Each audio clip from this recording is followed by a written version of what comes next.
Diálogo en Panamericana. Una producción del Departamento Periodístico de Panamericana en su mejor estilo.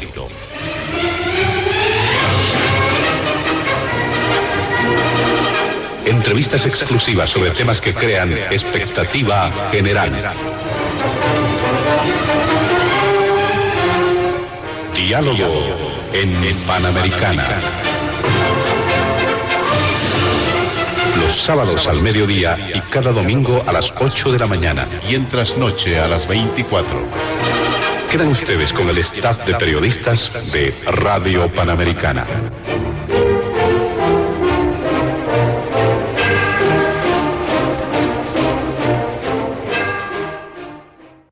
¿Qué tal, amigos de todo el país? Bienvenidos a Diálogo en Panamericana. Cerrando este mes de noviembre, el penúltimo del año 2024, estamos encarando ya los distintos temas que están en la agenda de noticias. Y este fin de semana hemos visto por conveniente abordar 3 puntos específicos. El primero tiene que ver con el escenario político nacional. Tras recientes decisiones, inicialmente del Tribunal Constitucional Plurinacional y del Tribunal Supremo Electoral posteriormente. Esto a que hace referencia, por ejemplo, a la candidatura de Evo Morales, que hace referencia también a la dirección del movimiento al socialismo. ¿Cuáles son también los efectos en la oposición en esta suerte de reconfiguración del escenario político nacional? Este es el primer punto de diálogo en Panamericana. El segundo tiene que ver con la situación económica y las medidas de presión callejeras. Es de conocimiento público que en los pasados días ha habido algunas expresiones callejeras, marchas en distintas capitales. Se iniciaba, por ejemplo, en La Paz hace un poco más de una semana. También hubo manifestaciones en este sentido en Oruro, con un cabildo incluso, con un plazo otorgado al gobierno. De igual forma en Santa Cruz y también en la capital del país, como se ha conocido por los reportes informativos. ¿Cuál es la situación de este tema? Es posible que las medidas puedan crecer. ¿Cuál es el rol de las autoridades a quienes se ha solicitado también atender estos temas, estos planteamientos sobre la situación económica? Finalmente, en el tercer punto, vamos a hacer referencia al presupuesto general del Estado 2025, algo que está generando mucha polémica. Hay varios elementos inherentes, pero por ejemplo se habla también del tema de la renta dignidad, algo que ha generado bastante controversia también en los últimos días. Estos 3 puntos están en la agenda de diálogo en Panamericana. Nuestros invitados especiales de este fin de semana. Ellos han participado de un sorteo previo para establecer el rol de participación, por ello le damos la bienvenida inicialmente al ex vocero político del movimiento al socialismo, actual viceministro de Defensa del Consumidor, don Jorge Silva.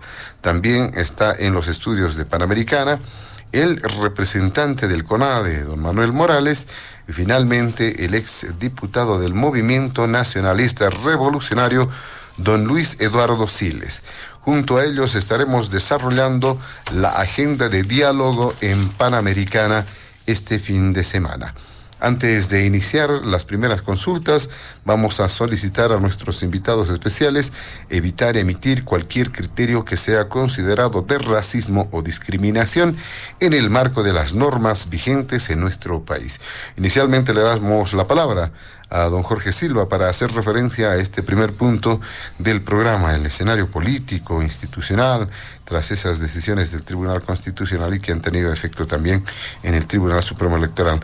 Esto sobre la dirección del MAS y cuál es la situación política electoral a propósito también de la oposición. Adelante, don Jorge Silva, bienvenido.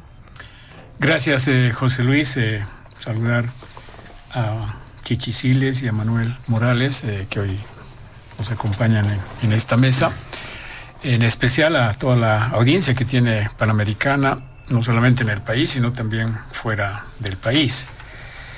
Es para nosotros siempre un grato placer estar en este medio, que es un escenario de diálogo, pero al mismo tiempo de debate sobre los diferentes temas que se agenda semanalmente, aunque este tema que se plantea como el primer punto es parte ya recurrente en los últimos casi más de 2 años, en la cual sentimos que ha habido un esfuerzo deliberado por parte de un bloque político opositor respecto a posicionar el tema de la fractura del movimiento al socialismo y la crisis económica. Es decir, esta fue parte de la estrategia de la oposición en el país, que desde que asumimos el gobierno, el 2020, ya se venía diseñando esta estrategia para debilitar la estructura del movimiento al socialismo y atacar al modelo económico. Una trampa en la que cayó también la militancia, ¿no? Quienes en el tema de la crisis y la división como una agenda política, que es la que hace más de 2 decisiones que asume el Tribunal Constitucional y el Tribunal Supremo Electoral, se constituye lo que está establecido en el Estatuto del Movimiento al Socialismo, ¿no? Que más allá de la sigla del MAS, pues el bloque popular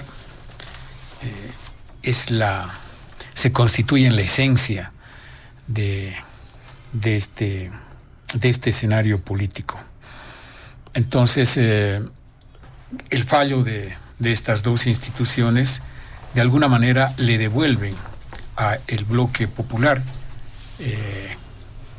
la sigla que les permita ahora retomar las decisiones que vayan a asumir, ¿no? ¿Qué quiero decir? Que antes que el MAS entre en el escenario político, fueron las organizaciones sociales, principalmente la Confederación Sindical Única de Trabajadores Campesinos de Bolivia, la Federación Nacional de Mujeres Campesinas Bartolina Sisa y la Confederación Sindical de Colonizadores, quienes con el visto bueno, el reconocimiento de la Central Obrera Boliviana, en 1995, allá en Santa Cruz, se convoca a un ampliado en la cual sale la decisión de trabajar por un instrumento político, ¿no? Es decir, ya la esencia de este movimiento popular, campesino, obrero, estaba orientado y dirigido no a crear un partido político dentro del sistema partidocrático, no una propuesta para tomar el gobierno, sino crear un instrumento político de las organizaciones sociales que permitan no tomar el gobierno, sino principalmente tomar el Estado. ¿Sí? ¿Para qué?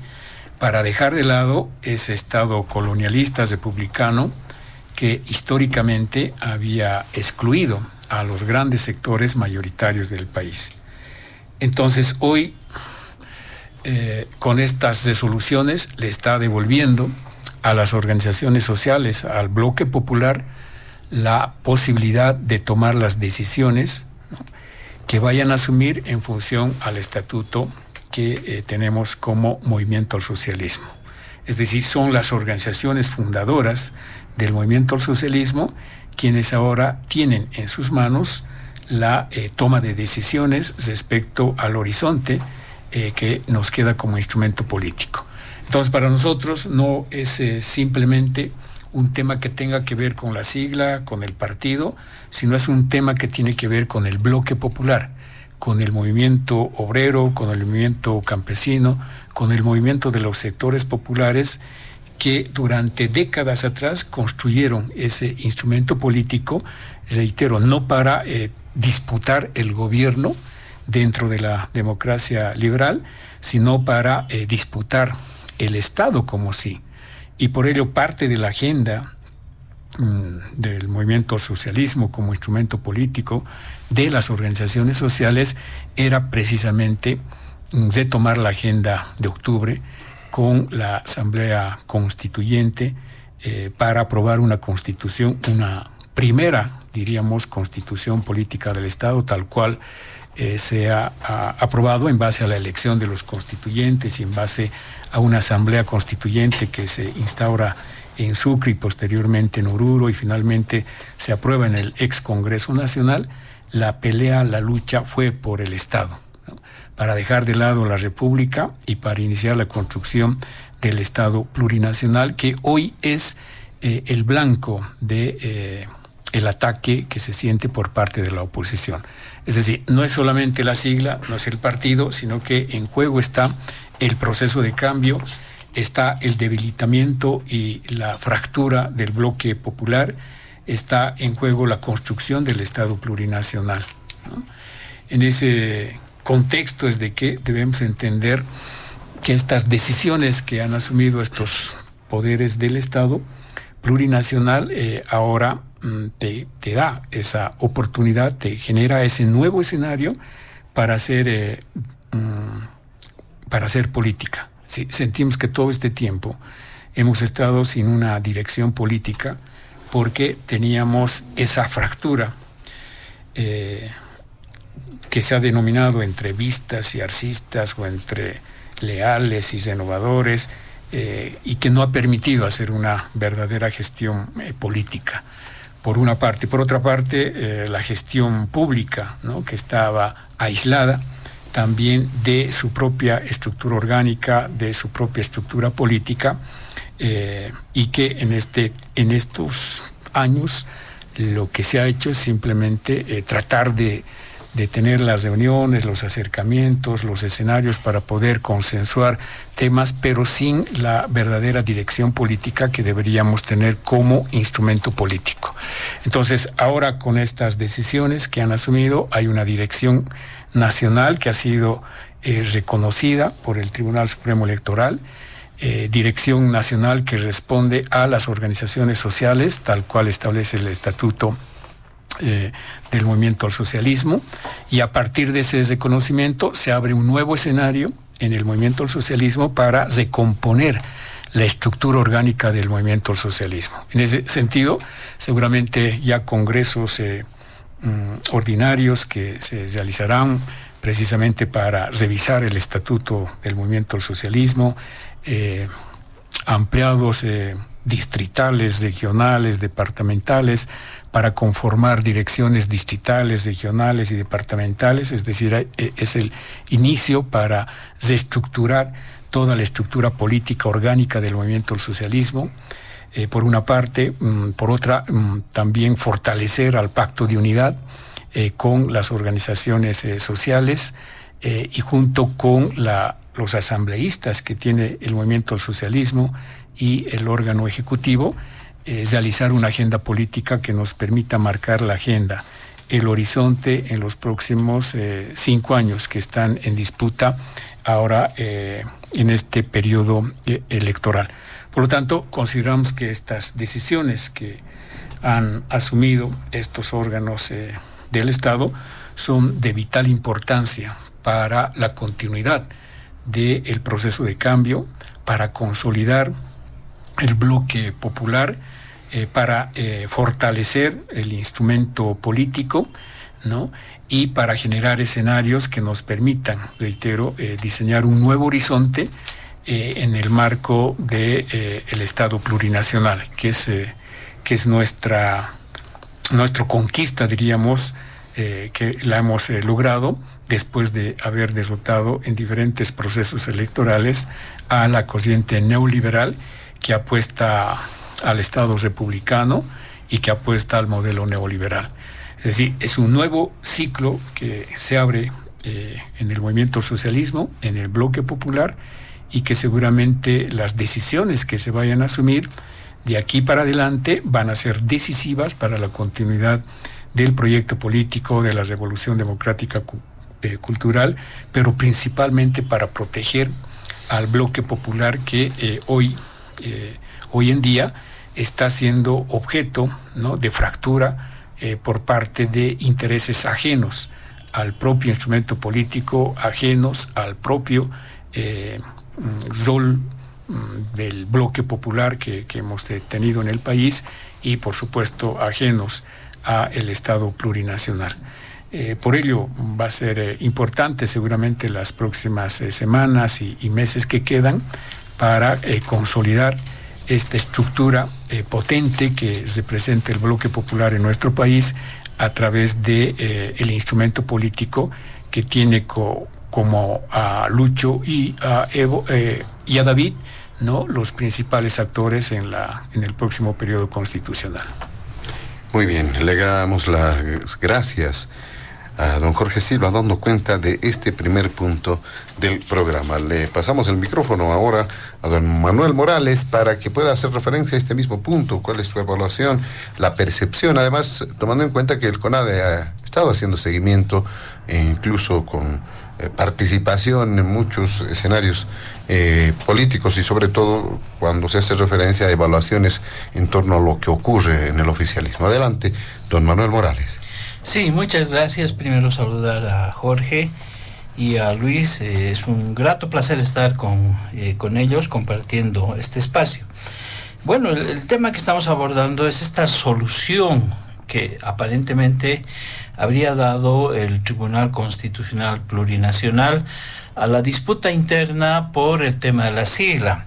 Hay que recordar que hace 8 días atrás, un viernes 21 de noviembre, la Sala Constitucional de La Paz le exhortaba al Tribunal Supremo Electoral a entregar la sigla del MAS al señor Grover García, combinándolo para que en un plazo de 3 días realice esa entrega. Claro, el fin de semana se analizó la situación y se veía como una decisión extremadamente delicada, ¿no?, asumida por la Sala Constitucional, ya que combinaba con un tiempo perentorio, pero además le ponía en brete pues al Tribunal Supremo Electoral, que terminó de doblar las rodillas frente no solo al Tribunal Constitucional Plurinacional en su sala plena, sino a estas salas constitucionales. Es decir, ya el día lunes, el día martes, el Tribunal Supremo saca una resolución y le entrega la sigla a Grover García, cuando previamente, durante muchos meses, el Tribunal Supremo Electoral, sus vocales, habían manifestado públicamente que habían observado el Congreso de la OCAeñe, porque el MAS, controlado por Evo Morales, había incumplido una parte fundamental de su estatuto. Y en el caso del Congreso de la ala arcista, realizado en la ciudad del Alto, ni siquiera nombró una comisión de acompañamiento a este Congreso, donde salió electo el señor Grover García. Por lo tanto, entregarle la sigla al sector arcista significa negarse a sí mismo al Tribunal Supremo Electoral, ya que la OCAeñe estaba observada, pero el Congreso del Alto ni siquiera fue acompañado. No hubo una presencia física del órgano electoral y por lo tanto mucho menos podía, después de unas semanas, entregar la sigla. Y no es que estamos defendiendo a Evo Morales, por si acaso, todo el mundo sabe cuál es nuestra posición. Lo que estamos destacando es que el Tribunal Constitucional Plurinacional se ha convertido en un instrumento donde el autoritarismo del gobierno de Luis Arce está gobernando a través de sus sentencias constitucionales, sus declaraciones, y otros pronunciamientos que se está haciendo. Entonces, ese creo que es el tema de fondo. Y resulta que el mismo día viernes 21 de noviembre, el Tribunal Constitucional, esta vez la sala plena, decide ratificar el hecho de que se vaya a elecciones judiciales fraccionadas o partidas en 2. Y también el Tribunal Supremo Electoral, que interpone un recurso, termina cediendo, doblando las rodillas, como se diría comúnmente, ante este pronunciamiento, y finalmente vamos a ir a elecciones judiciales fraccionadas en 2, lo que constituye un acto absolutamente irregular, anticonstitucional, y no es que me interese hacer un análisis de si es constitucional o no, sino que se está afectando al espíritu de la Constitución Política del Estado, las leyes electorales y la tradición democrática que hemos venido construyendo durante todos estos años. Resulta que el Tribunal Constitucional autoprorrogado, desde el momento en que emite el 11 de diciembre del 2023 esa declaración constitucional 049, vulnera pues partes sustanciales de la Constitución al autoprorrogarse bajo el pretexto de llenar un supuesto vacío de poder. De manera concreta se han vulnerado y se vulneran el artículo 182 de la Constitución, que habla que el Tribunal Supremo de Justicia será elegido mediante voto ciudadano, el 183, que habla que los magistrados no podrán ser reelegidos. Está también el artículo 187, que señala que para ser magistrado del Tribunal Agroambiental será necesario los mismos requisitos que el Tribunal Supremo, el 188 de la Constitución, que señala que el Tribunal Agroambiental serán electos mediante sufragio universal, el 194 de la Constitución, que dice que los miembros del Consejo de la Magistratura se elegirán mediante sufragio universal, que los miembros del Consejo de la Magistratura durarán en sus funciones 6 años y no podrán ser reelectos, el 198, donde dice que los magistrados del TCP serán elegidos mediante sufragio universal, el artículo 200, que señala que el tiempo de ejercicio, permanencia y cesación en el cargo establecidos para los magistrados del Tribunal Supremo de Justicia será de aplicación a los miembros del Tribunal Constitucional, que ya sabemos que es de 6 años. Entonces, el TCP vulnera todos estos mandatos constitucionales y le obliga al Tribunal Supremo Electoral a entregar la sigla del MAS de manera, desde mi punto de vista, arbitraria, vulnerando, socavando la independencia del mismo órgano, el mismo proceso que durante tantos meses nos habló los vocales de que estaban haciendo el seguimiento a los partidos políticos, que les daban nuevos plazos para hacer sus congresos. Pero ¿para qué todo esto? Si al final van a acatar lo que dice el TCP, entonces es mejor que partidos como el MNR, el ADN, no sé, otras siglas, el ADN, que están disputando entre varios el liderazgo de la sigla, es mejor que acudan al TCP de una vez, de los vocales del Tribunal Supremo Electoral, si una sentencia del Supremo Electoral que cambie sus decisiones, sus procedimientos, estamos viendo y que está culminando con Rosales, que es un problema interno de ellos, obviamente, en un contexto donde las elecciones judiciales partidas en dos, prosecución de las elecciones generales. Y la afirmación que hago en 2 hechos objetivos. El primero, la autoprórroga o a una prórroga en las elecciones generales del 2025, porque los vocales del Tribunal Supremo Electoral ahora podrían argumentar que el 2025 se va a destinar exclusivamente a culminar la segunda parte de las elecciones judiciales y que en un mismo año no se podrían realizar 2 actos electorales y que la elección general del 17 de agosto debería llevarse al 2026.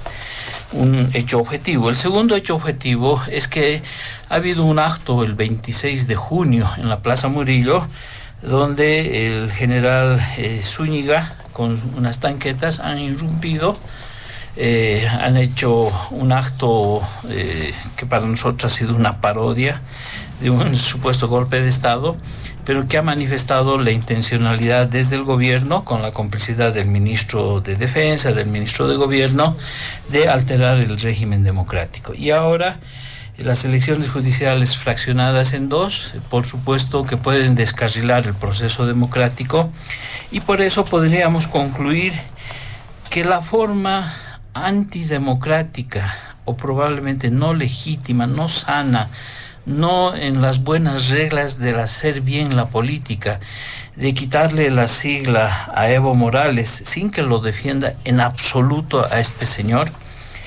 tiene que ver con la reproducción de una serie de prácticas ilegales, antidemocráticas, que se pueden extender al resto de la sociedad, como lo están haciendo con las crisis ya mencionadas en el órgano judicial, en el órgano electoral, pero también en la Asamblea Legislativa Plurinacional.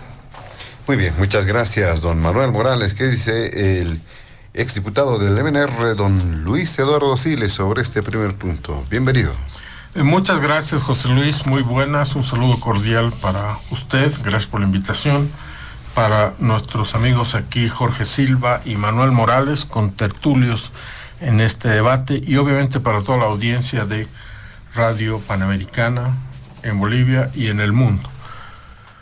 Creo que es importante realizar una mirada al contexto político y jurídico en el que se está desenvolviendo el país antes de entrar específicamente al tema de la reconfiguración en base a las decisiones del Tribunal Supremo Electoral y de las decisiones de los tribunales constitucionales y de justicia.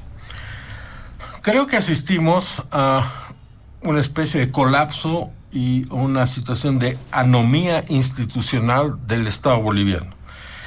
El incumplimiento de los plazos constitucionales y las maniobras entre los diferentes poderes del Estado se está convirtiendo en la variable en la que se pretende sustituir la falta de acuerdos políticos tanto al interior del oficialismo como entre el oficialismo y de la oposición. La confrontación de órganos que rompen discrecionalmente la institucionalidad se está desarrollando como algo normal. Cada uno dice sus cosas, toma sus propias decisiones y no hay ya una visión que considere la perspectiva general y del interés general. Y esto lleva a que se está normalizando la ruptura del Estado de Derecho, es decir, la violación de la división de poderes, la judicialización de la política y la manipulación de la capacidad estatal para restablecer derechos conculcados. Por otro lado, el gobierno ha demostrado su incapacidad material, digamos física, para cumplir con responsabilidades como la provisión de gasolina y diésel para que el país funcione. Simultáneamente, los ciudadanos se encuentran en una situación de indefensión porque hay un atropello del poder político, del poder judicial y del poder económico que ha declarado, por ejemplo, el Chapare un territorio donde no rige la ley que rige para el resto de los bolivianos. Y por último, la crisis económica impide pues el trabajo normal, el desenvolvimiento normal de la producción de los ciudadanos comunes y corrientes que quieren salir adelante y necesitan una situación de normalidad que ya no está ocurriendo en el país.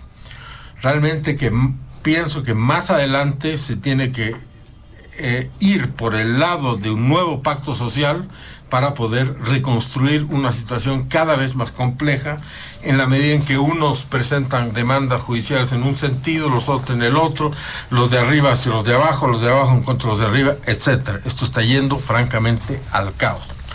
En ese contexto, la decisión de las instancias de justicia como que ratifican el fin de un ciclo que lo señaló Jorge, quizás no en el mismo sentido en el que yo lo voy a mencionar, pero es el fin del ciclo político de Evo Morales, que va a tener consecuencias para su partido, para el país y para la oposición.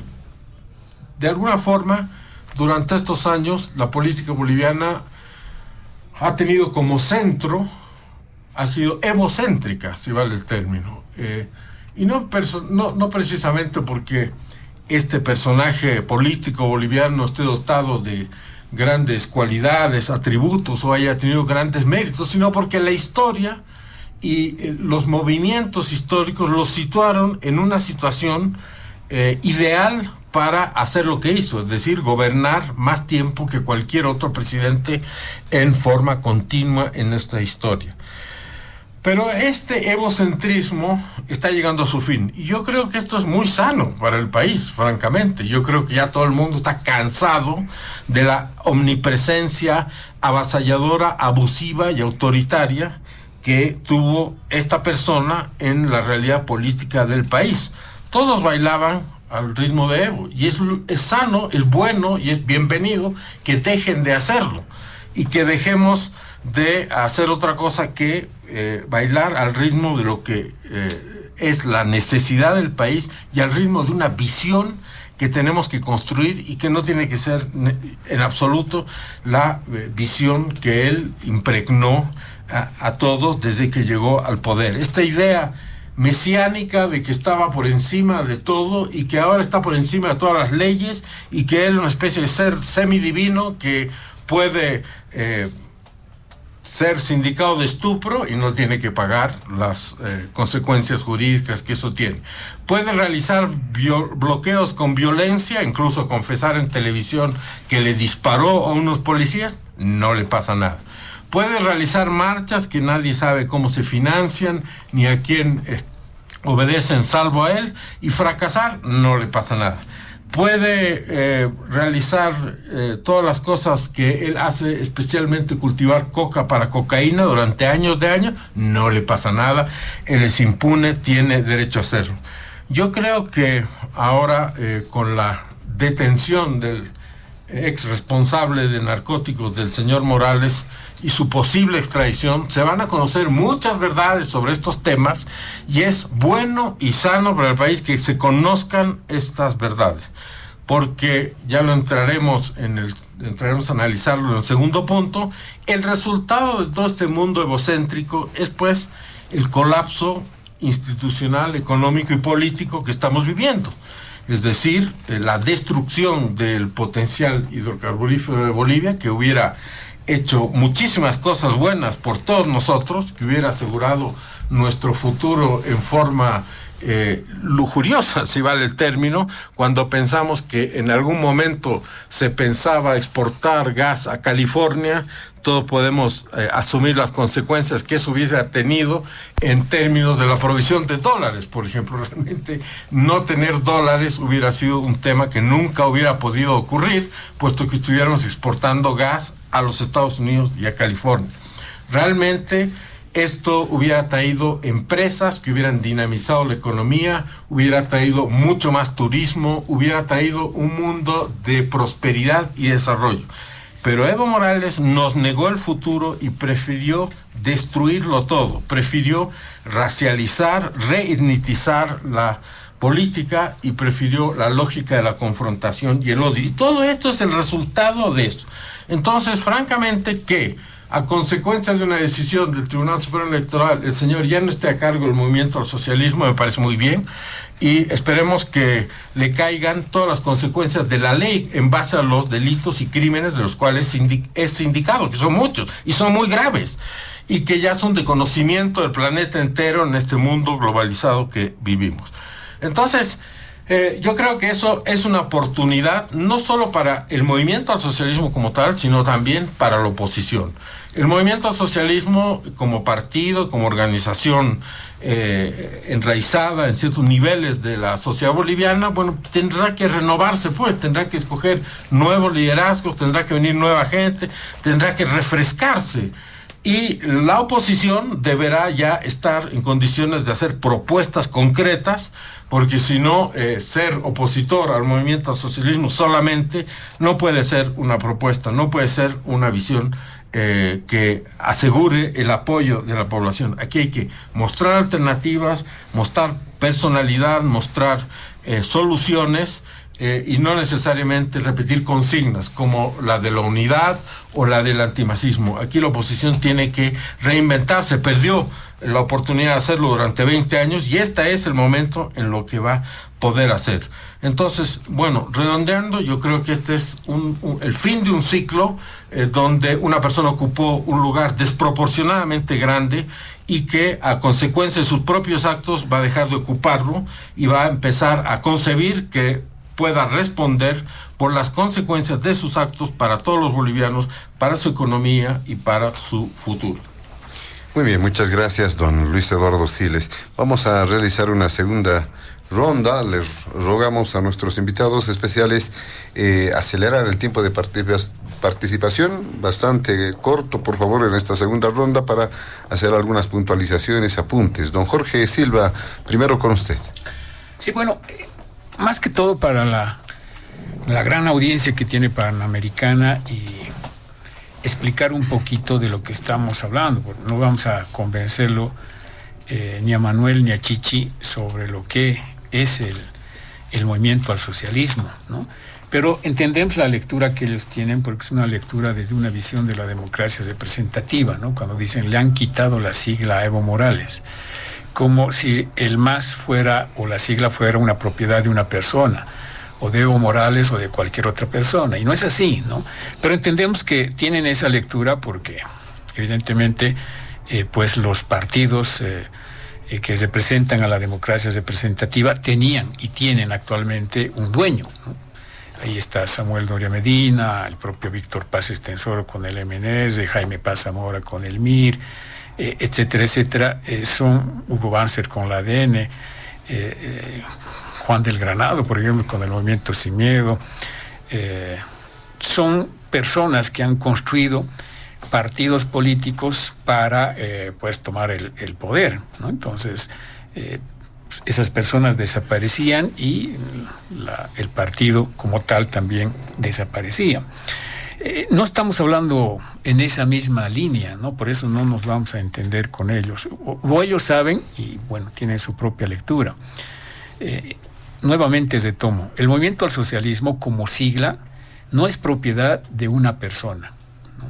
El movimiento al socialismo como sigla es la sigla de un instrumento político de las organizaciones sociales, quienes son las fundadoras de acuerdo a lo que establece el Estatuto del Movimiento al Socialismo, instrumento político por la soberanía de los pueblos, que en su artículo 10 del Estatuto señala claramente organizaciones fundadoras, ¿no? Ahí no dice nombres de las personas, ¿no? Sino habla de las organizaciones sociales, matrices, ¿no? Y habla de la Confederación Sindical Única de Trabajadores Campesinos de Bolivia, la Confederación Sindical de Comunidades Interculturales de Bolivia y la Confederación Nacional de Mujeres Campesinas Indígenas Originarias de Bolivia, Bartolina Sisa. Estas tres organizaciones matrices son las organizaciones fundadoras, ¿no?, del movimiento socialismo y PCP. No una persona, no un grupo de personas individuales, sino organizaciones sociales que ya, reitero, en 1995 convocan a un ampliado, ¿no?, para discutir sobre el tema del instrumento político.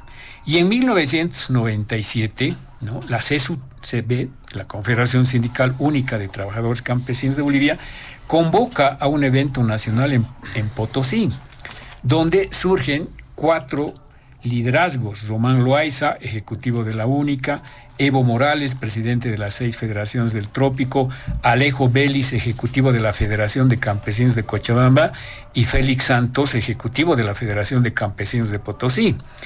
En ese congreso del 97 se decide postular a Evo Morales como candidato a la presidencia y a Alejo Vélez como vicepresidente por la Izquierda Unida. O sea, nuevamente, son las organizaciones sociales que se reúnen, se convocan el 95, el 97 para participar en las elecciones y ahí deciden a quién van a postular como candidato. Por lo tanto, el MAS no es, nunca ha sido Pero propiedad. Alejo Vélez no fue candidato, ¿no? No, claro. Pero Antonio Peredo. Exactamente, pero las conclusiones de ese evento terminaron con esa resolución, ¿no? Posteriormente, sí, tú tienes razón, Alejo Vélez no participa, ¿no? Y junto con Santos abandonan el evento y deciden postular por el eje Pachacutic de Ramiro Barrenechea. Pero a lo que me voy es que son las organizaciones sociales que se convocan para elegir quién va a ser el candidato, quiénes van a ser los candidatos. Así ha sido siempre, ¿no? No solamente en su momento para elegir a Evo Morales como candidato y Álvaro García Linera como vicepresidente, sino también para alcaldes, para concejales, para diputados, para senadores. Son las organizaciones sociales y plantean las listas a la Dirección Nacional. Por tanto, no podemos decir que le han quitado la sigla a una persona. La sigla del Supremo Electoral y del Tribunal Constitucional le dieron fundadoras, como establece el estatuto, la sigla, ¿no? Porque si ves más adelante, dice, cuando habla de convocatoria al Congreso Nacional, dice que 2 años y será convocado públicamente con un plazo máximo de 90 días y su realización por la Dirección Nacional del MAS de acuerdo a temario previo consenso con las organizaciones matrices nacionales, es decir, con las organizaciones fundadoras. Que eso es lo que se ha hecho en el Alto, en el Congreso del Alto. Son las organizaciones sociales ante el incumplimiento del Congreso en la Caoeña, son las organizaciones fundadoras que convocan a un Congreso en el Alto y por lo tanto bajo ese contexto el Tribunal Constitucional y el Tribunal Supremo Electoral emiten las resoluciones devolviéndole la sigla a sus fundadores, que son las organizaciones sociales que he dado lugar. Por lo tanto, no es cierto aquello de que se le está quitando o se le está despojando a una persona o a un expresidente o a cualquier otra persona que señalan, ¿no? Por una parte. Entonces, ese es un tema que tiene que estar claro con la población. Pues ahora, ¿qué nos queda? Yo decía, se ha avanzado en esta primera etapa y ahora se queda en construir la unidad, que es lo que dijo el presidente Lucho. O sea, si no volvemos a unir al bloque popular, que son los campesinos, los obreros, las juntas vecinales, los artesanos, los microempresarios, los transportistas, los constructores, es decir, ese bloque popular, si no nos unimos, corremos el riesgo de que ahora sí seamos derrotados por la oposición, ¿no?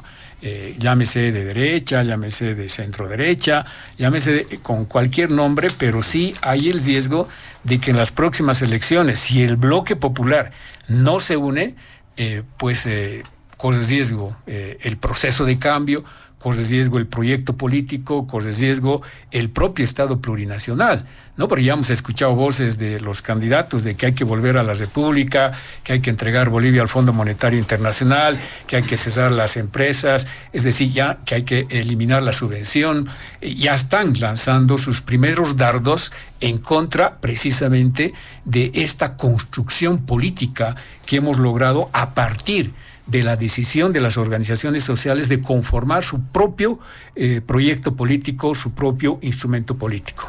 Muy bien, muchas gracias, don Jorge Silva. ¿Qué dice don Manuel Morales en esta su puntualización, sus apuntes en este segundo turno? Adelante. Sí, a ver, volviendo a lo que Jorge plantea, ¿no? Hay una confusión, ¿no?, en lo que Jorge plantea en términos históricos, porque lo que nosotros sabemos, porque somos parte también, hemos participado del movimiento campesino desde el año 1981-82. Por supuesto, en 1992, antes de lo que él menciona, ya se tuvo un congreso donde se decidió construir el instrumento político y la asamblea de las naciones originarias. Evidentemente ha sido dentro de la CSUTCB y las otras organizaciones donde se ha acuñado el concepto de instrumento político, pero han sido distintas direcciones que han ido asumiendo en el movimiento campesino. Te voy nombrando, por ejemplo, dirigentes como Mario Flores, Lidia Flores, Paulino Guarachi, el señor Félix Santos, Felipe Quispe, que también estuvieron en la conducción de la CSUTCB. Ninguno de ellos tiene ninguna relación o no ha tenido ninguna relación con el MAS. Evidentemente, el cocalero Evo Morales participó, Alejo Vélez, cuando se da la fundación del instrumento político, se lo crea como la Asamblea por la Soberanía de los Pueblos. Pero Evo Morales no quiso ir como candidato, fraccionó la unidad del movimiento campesino y en las postrimerías del año 2004, ¿no?, Evo Morales se compra la sigla del Movimiento al Socialismo Unzaguista de la Falange, termina de fraccionar el movimiento campesino, se hace de la sigla del MAS, que es un partido político, no es una organización indígena, campesina, se inscribe como tal, logra ganar el año 2002 una cantidad muy significativa de alcaldías. Su contendiente, que en ese momento manejaba la CSUTV, es Felipe Quispe, que funda el MIP, el Movimiento Indígena Pachacuti, y luego posteriormente gana las elecciones Evo Morales, y va a ser posterior cuando se empiezan a teorizar desde el gobierno que existen los movimientos sociales, va a ser posterior que el movimiento al socialismo y el gobierno de Evo Morales van a ir a dividir en primer lugar las organizaciones. Hay que recordar que el 2010 dividen al CONAMAC, ahí nace el CONAMAC orgánico a la cabeza del Tata Cancio Rojas. Van a ir a dividir la CIDOP, van a tomar por la fuerza y van a dividir la CIDOP, y luego el resto de las organizaciones para subordinarlas al gobierno de Evo Morales, sin respetar la democracia comunitaria, etcétera. Y posteriormente, incluso la Central Obrera Boliviana, recordemos, ¿no?, al señor Trujillo, luego viene el señor Montes, finalmente Huarachi, son los que se entregan al movimiento al socialismo, pero antes de eso la Central Obrera Boliviana estuvo dirigida por Midma y hubo una resistencia pues a subordinarse al MAS, hasta que en un evento deciden entrar y ser parte del gobierno. Ese es un cuento que nos está contando Jorge Silva, que parecería una narrativa que no responde a la realidad histórica. En realidad, el gobierno de manera prebendal ha cooptado, ha dividido, y en este momento, si alguien me dice que hay un pacto de unidad, yo digo hay dos pactos de unidad, uno que responde a Evo Morales, otro a Luis Arce. Pero ya cuando hablamos de la sigla y hablamos del reconocimiento del Tribunal Supremo Electoral, estamos hablando de una organización política, partidaria, con estatutos, que tiene militantes y que se perfila para participar en justas electorales, no para participar en democracias comunitarias o de otro tipo. En ese contexto, lo que se ha hecho es el Tribunal Constitucional Plurinacional le ha impuesto al Tribunal Supremo Electoral a quién tiene que entregarle la sigla, y eso es lo que nosotros estamos cuestionando, es la actitud del TCP de vulnerar la independencia de los vocales del órgano electoral y la posición cipaya, doblegada de los vocales de aceptar sumisamente entregar esa sigla. A mí no me interesa el señor Evo Morales, ni que tenga o no tenga la sigla del MAS. Lo que estamos viendo nosotros es al concepto en sí, en la forma como se está operando, y ahí es donde nosotros detectamos pues que hay un contubernio entre el TCP y el gobierno de Luis Arce para de manera autoritaria empezar a definir de quién es la sigla del MAS, quiénes son candidatos, quiénes corren, quiénes no corren, y finalmente de descarrilar el proceso democrático. Esa ha sido la esencia de la intervención que yo he hecho, y por supuesto que me ratifico en todo lo que acabo de decir. Muy bien, muchas gracias, don Manuel Morales. ¿Qué dice en este periodo, en esta etapa de apuntes, puntualizaciones, don Luis Eduardo Siles, para ir cerrando el primer punto de diálogo en Panamericana? Adelante. Quisiera aclararle a Jorge que en ningún momento dado yo he dicho que le han quitado la sigla al señor Evo Morales. Simplemente he dicho que el Tribunal Supremo Electoral ha tomado una decisión, y que es una decisión en base a los elementos que he considerado pertinentes para tomarlo. En segundo lugar, yo sé que el MNR no es la sombra de lo que era antes, y que todo el mundo no necesariamente está informado de estos pormenores, pero realmente desde el 2003, en que se produjo el golpe de Estado de ese año, el MNR ha tenido muchos jefes, y no es de uno solo, en absoluto.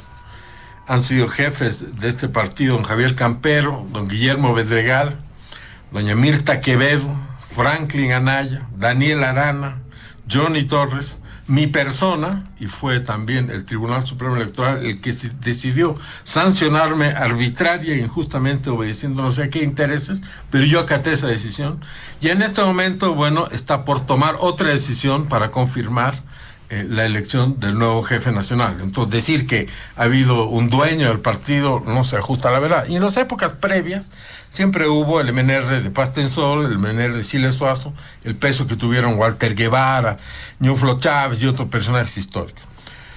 En todo caso, yo creo que, insisto, el hecho es de que el país, la nación y Bolivia, la democracia, se van a librar de un personaje absolutamente antidemocrático, arbitrario y autoritario como fue don Evo Morales, y alguien que viola permanentemente la ley en todos los aspectos posibles. Ya lo dijimos, no lo vamos a repetir, todo el país lo sabe: estupro, bloqueos, muertes, asesinatos, malversación, etcétera, etcétera, etcétera.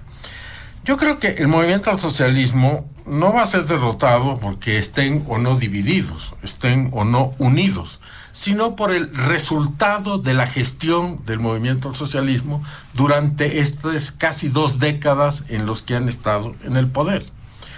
El movimiento al socialismo va a ser derrotado porque después de haber implementado la ley Avelino Cignani, 2 de cada 10 estudiantes bachilleres no entienden lo que leen. 2 de cada 10 bachilleres no entienden lo que leen. Ese es el resultado de la gestión, entre comillas, del movimiento al socialismo. Van a ser derrotados porque quisieron introducir novedades en la Constitución y le metieron contra viento y marea a las elecciones judiciales, que son un absoluto fracaso, porque estamos viendo el resultado de las elecciones judiciales. No mejoraron la justicia, más bien la profundizaron su perversión, su crueldad, su ineficiencia. Van a ser derrotados porque todos perciben el zafarrancho institucional que estamos viviendo. Y no entremos, digamos, en los temas económicos, que son muy duros y que son propios del segundo punto, pero que todos los días los vivimos, ¿no es cierto? Este no es ya un tema político, esto es un tema de resultados. Y no es echarle ningún dardo, no se lo tiene nadie que tomar tan personal, ¿no es cierto? Si los candidatos de la oposición, hay algunos candidatos que plantean privatizarlo todo, etcétera, será problema de ellos, nadie votará por ellos si su propuesta es tan irracional. Si hay candidatos de la oposición que llegan a la evidencia de que la política hidrocarburífera acabó en un colapso porque ya no hay nada, no hay gas ni siquiera sobre el cual pelear, porque ya no hay. Incluso se está hablando ahora de que no va a haber gas domiciliario, que no va a haber gas en las garrafas para todos los ciudadanos que las consumen diariamente y que lo necesitan. Entonces plantearán los candidatos de la oposición: lo que se hizo hasta ahora está mal, tenemos que hacer lo contrario, etcétera, etcétera. Y eso no es ánimo de llevarle la contra a nadie, simplemente la evidencia empírica de los hechos que se debatirá en el camino que nos lleva hacia las elecciones. Y ahí uno planteará una cosa: hay un candidato, precandidato, Sarabia, quiere privatizar hasta el aire puro. Bueno, es su propuesta, pues dejémosle que la haga, es su derecho, y los ciudadanos tomarán su decisión siempre y cuando se pueda garantizar que en las elecciones obviamente no haya fraude, ¿no es cierto? No haya trampa, porque si hay eso, obviamente ya no podemos decir nada. Eso es lo que pasa a ocupar el centro del análisis, evitar que haya fraude. Los opositores han estado perdiendo el tiempo sobre un eventual candidato único, etcétera, cuando lo que tiene que haber en este país es escuchar las voces, las propuestas, las ideas específicas que pueden tener los candidatos de la oposición. Y eso no son dados al oficialismo, son propuestas que tienen derecho de hacer en un ambiente que se pretende democrático, que se pretende de contraste de ideas, que se pretende de contraste de visiones. Y eso es lo que hay que tener presente, y tienen que tener presente los candidatos, y espero que lo tengan: una visión de Bolivia, porque la visión que se construyó a principios de siglo, de los años 2001, 2002, 2003, del 2003 al 2006, y que se empoderó en el 2006, pues esa visión está llevando a un colapso económico e institucional, a un colapso moral y a un colapso práctico. Ya no hay forma de salir de esto, porque cuando quiero ir a poner gasolina no hay, porque cuando quiero ir a comprar algo los precios se están multiplicando, cuando quiero salir a un país vecino no tengo ni dólares, no hay dólares para poder importar insumos médicos, insumos para producir cosas, etcétera. Esta es una realidad que la tenemos que describir e insistir, porque a veces nos dicen que no es cierto esta realidad. Usted se está imaginando nomás que hay dólares, que no hay dólares. En verdad los hay. Las filas de gasolina y diésel no es verdad, es mentira. Ya hay diésel, no pues.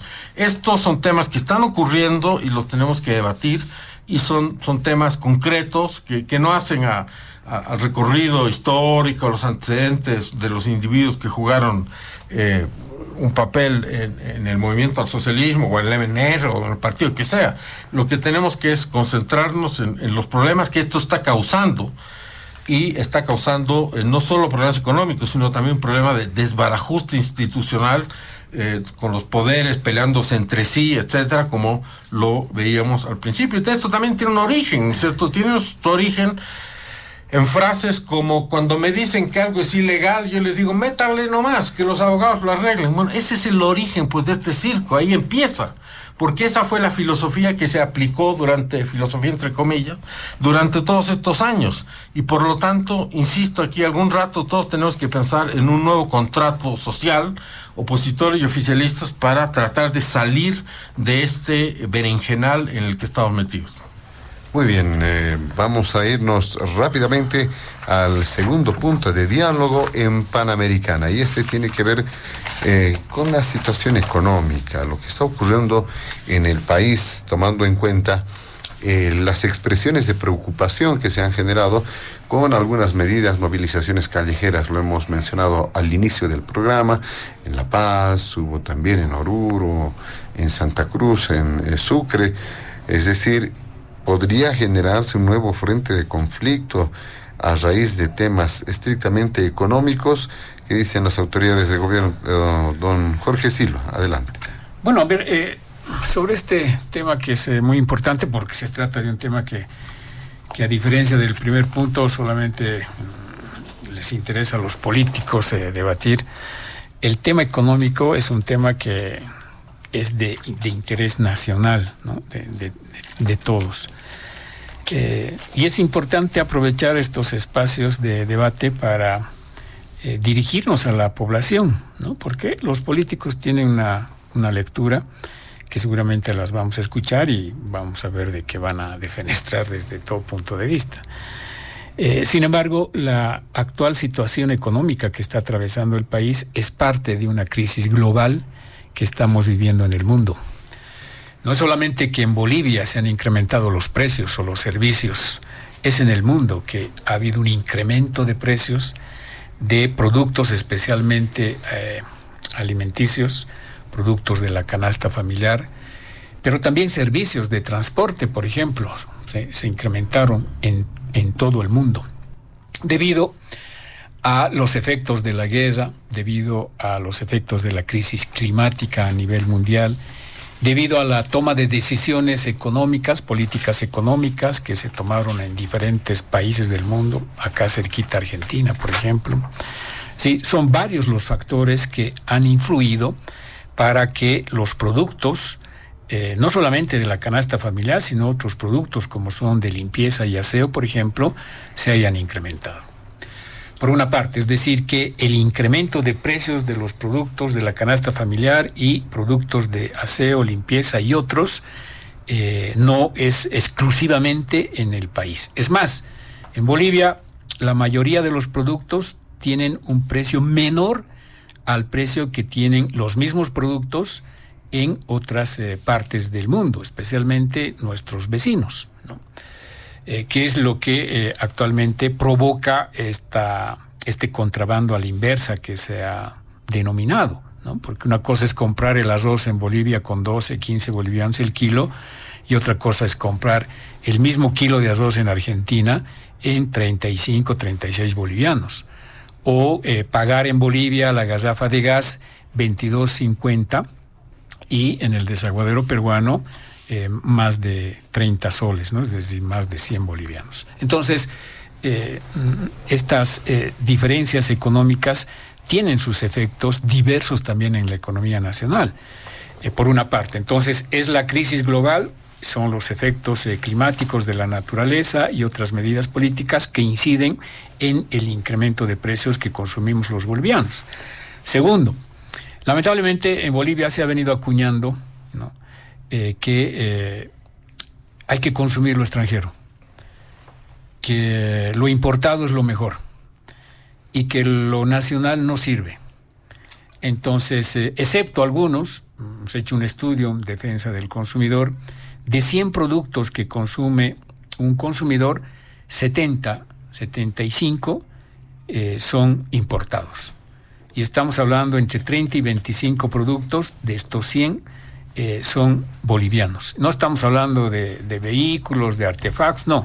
Productos principales que consumen los bolivianos, especialmente productos alimenticios y que se requieren para la subsistencia y sobrevivencia.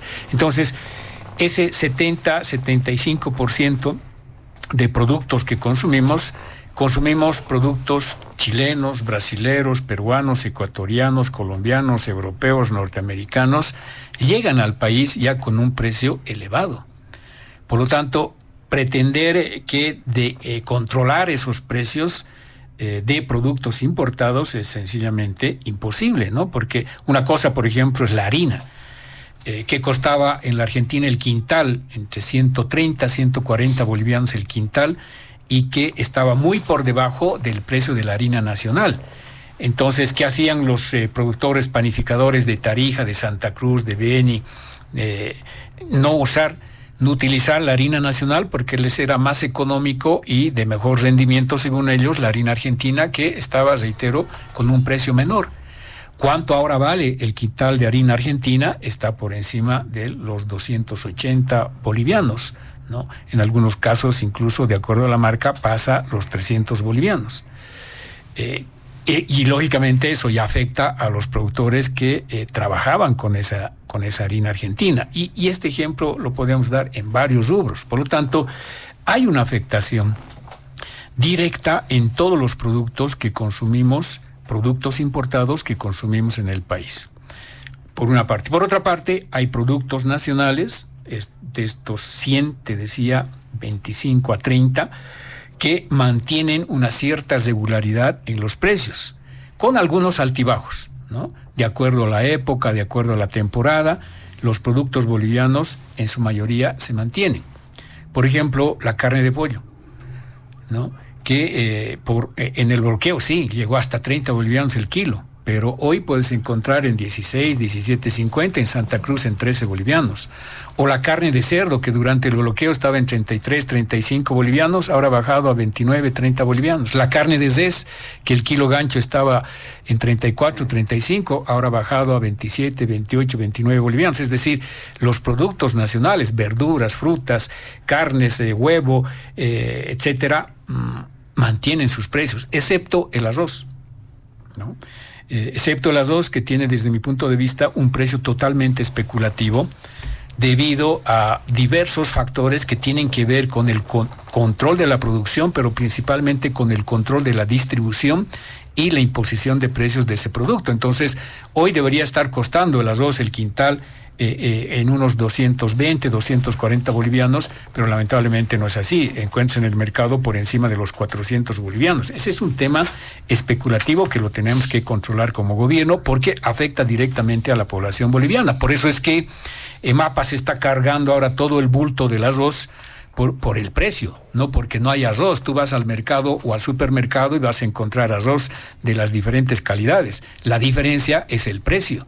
En EMAPA te venden en 200 bolivianos el quintal y en el mercado privado te están vendiendo, te reitero, por encima de los 400 bolivianos el quintal. Entonces, no es que no tengamos la producción del producto, sino que en este caso hay un precio especulativo. Entonces, en torno a todos estos temas, lógicamente la población reclama, protesta porque los precios de los productos se han incrementado, los servicios se han incrementado, y ahí hay varios otros factores internos en el país que inciden. El tema de los incendios, que se han comido miles de hectáreas de pastizales, por ejemplo, que ahora dificultan la alimentación del ganado. Pues tenemos en este momento no tenemos el mejor ganado en cuanto a calidad, pero sí tenemos la producción. Afecta el tema de la sequía, ¿no? Porque ha retrasado el calendario agrícola, afecta, por supuesto, los bloqueos, afecta los paros, es decir, afecta también las dificultades que hoy tenemos con el tema del diésel y el tema de las divisas. Es decir, son varios factores también que contribuyen para la afectación en los precios de productos nacionales, pero que en su mayoría guardan una cierta relación de normalidad, diríamos, con los precios que teníamos el año pasado.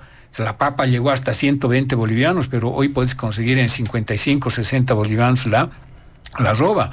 O el tomate, que llegó a 18 bolivianos el kilo, hoy puedes encontrar hasta en 1.50 la libra. La zanahoria, es decir, todos los otros productos que se producen en el país tienen un precio relativamente bajo. ¿Por qué? Porque hay una política de Estado que subvenciona al sector productivo de nuestro país con la finalidad de evitar una mayor afectación en su estructura de costos. Entonces, lógicamente estos temas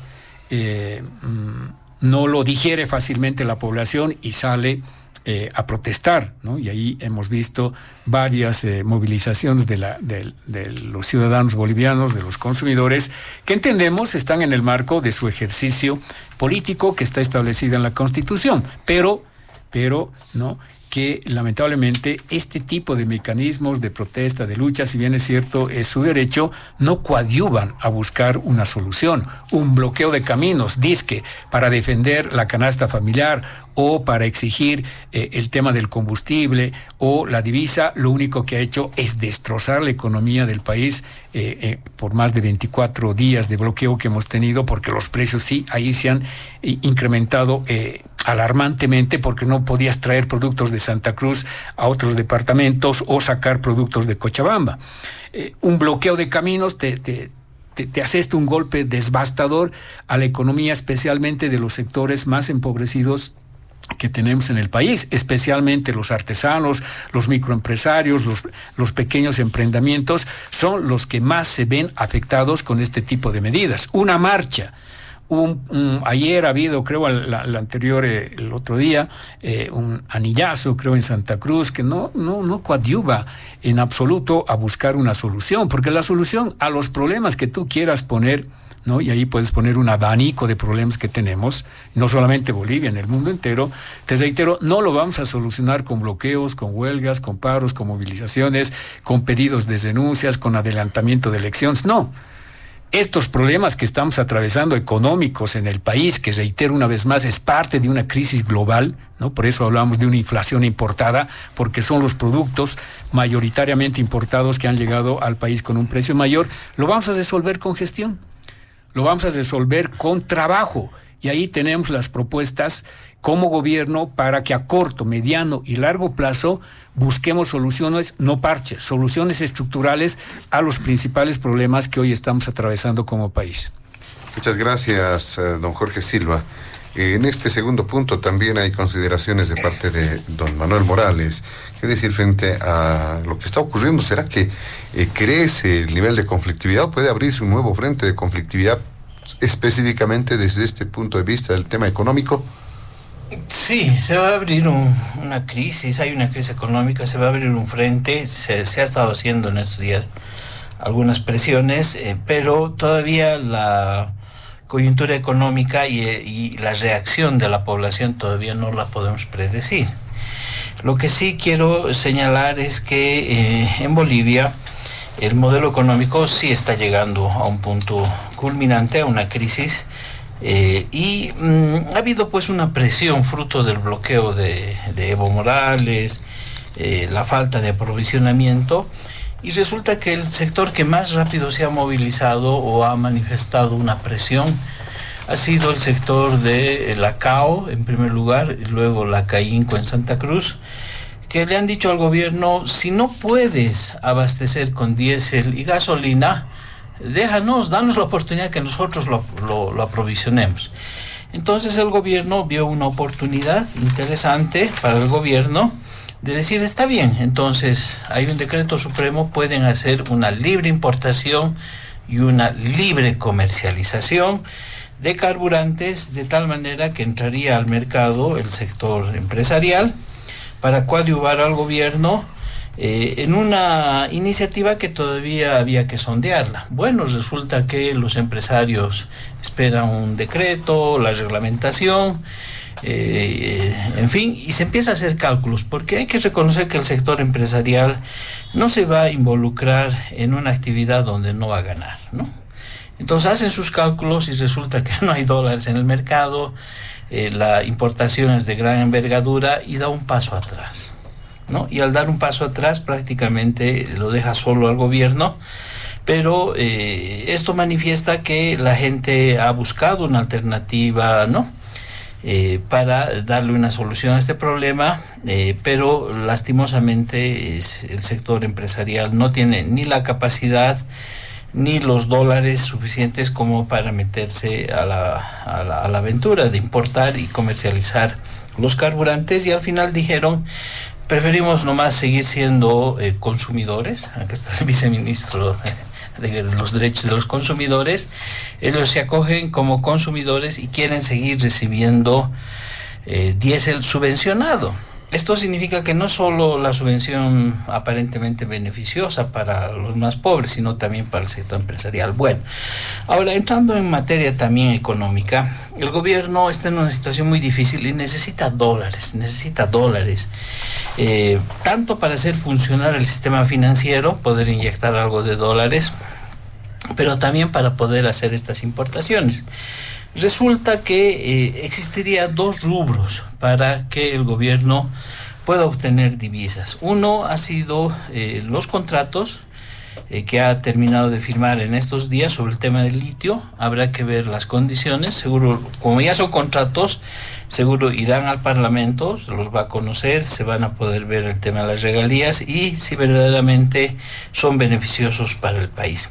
Pero otra cosita que el gobierno ha hecho y que yo lo he escrito, lo he publicado, es buscar una monetización del financiamiento sobre el cambio climático.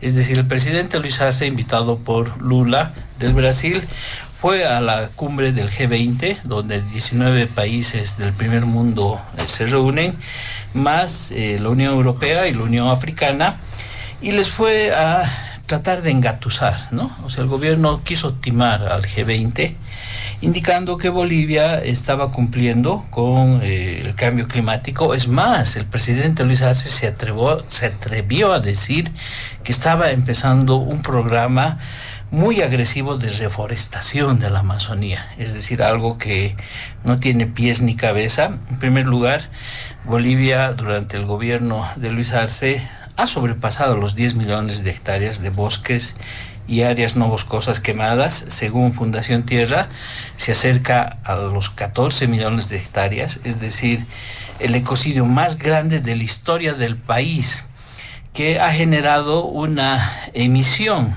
de dióxido de carbono que se calcula en millones de unidades de contaminantes en el medio ambiente. Pero va al G20 a decirle que Bolivia está haciendo el trabajo, que va a haber una pausa, dice por 10 años.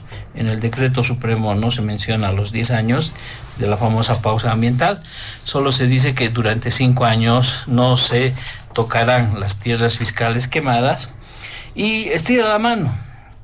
Pero es tan coherente el gobierno de Luis Arce en este intento de timo que previamente había conseguido que una sentencia del Tribunal Constitucional elimine de la Ley 300 el tema de los bonos de carbono. Es decir, ahí ya vemos al TCP, ¿no?, que en términos operativos saca los bonos de carbono de la Ley 300, y el gobierno emite el Decreto Supremo 5294, que es un decreto que crea toda la infraestructura financiera para beneficiarse porque los privados y todos los organismos estatales van a estar subordinados al Registro Nacional de Programas y Proyectos, y a través de esto el gobierno va a intentar recoger recursos económicos que son parte de los apoyos internacionales. Ahí no estamos hablando del Fondo Monetario Internacional, donde va a tratar de recoger fondos, donaciones, créditos de cooperación por resultados, canje de deuda por naturaleza, acción y parte de la acción climática, y además lo que les decía de los bonos de carbono, en una articulación donde el principal presidente, el más ecocida de la historia del país, el que no ha permitido que se abroguen las leyes incendiarias, el que ha fomentado que se sigan avasallando tierras y que se sigan quemando para entregar al sector empresarial y al sector traficante de tierras, ha aparecido como un abanderado. En materia interna, las políticas del gobierno han ido a consolidar ese pacto corporativo a nivel interno que tiene con los sectores corporativos que le han dado su apoyo y que son los principales beneficiarios, sobre todo a través de la subvención del diésel, y esto se da sobre todo en el sector de la minería, los cooperativistas, que en el año 2000 eran el 34% de la economía boliviana y ahora han crecido al 53%. Podemos afirmar que Bolivia es un país minero, sigue siendo, y ahí ustedes saben cuál es la política de la JAM, que ha concedido cuadrículas. Es realmente un caos en términos de ordenamiento.